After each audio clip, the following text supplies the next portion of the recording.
आज छत्रपती संभाजी महाराज जयंतीनिमित्त या संभाजीनगर शहरामध्ये एक आगळ्यावेगळ्या स्वरूपाचं अभिवादन छत्रपती संभाजी महाराजांना व्हावं या माध्यमातून या संकल्पनेनं लोकनेते आमदार विलासबापू घुमरे प्रतिष्ठानच्या माध्यमातून आज या 368व्या जयंतीनिमित्त 3 क्विंटल 68 किलो तांदळापासून छत्रपती संभाजी महाराजांची एक आगळीवेगळी प्रतिमा इथे साकारण्यात आली आहे।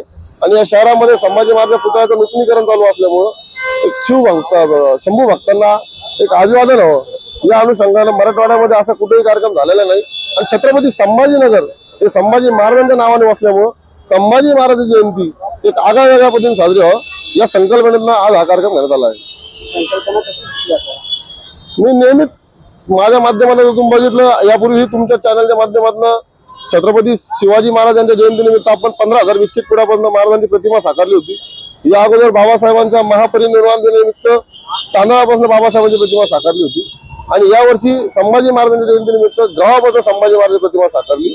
आमचा उद्देश एक असतो या संकल्पनेचा, विलासबापू घुमरे प्रतिष्ठानच्या माध्यमातून आम्ही जो संकल्पना राबवतो की बाबा कुठलाही कार्यक्रम डीजे ना मिरवणूक वाजत गाजत न करता एक वाचून किंवा आगळ्यावेगळ्या स्वरूपात, जसं की अन्नदान हे जे संभाजी महाराज एक बलाढ्य राजे होते, एकही लढाईने हारलेला राजा छत्रपती संभाजी राजे होते। आणि त्या राजांचा जे आपण प्रतिमा तयार केली, हे गहू सर्व गोरगरीब जनतेला वाटण्यात येणार आहे, जो कोणी गरजू असेल त्याला देण्यात येणार आहे।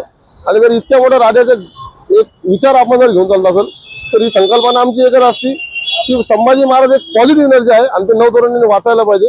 त्या अनुषंगाने आम्ही ही प्रतिमा साकारली होती। जय किशन कांबळे, अध्यक्ष विलासबापू घुमरे प्रतिष्ठान।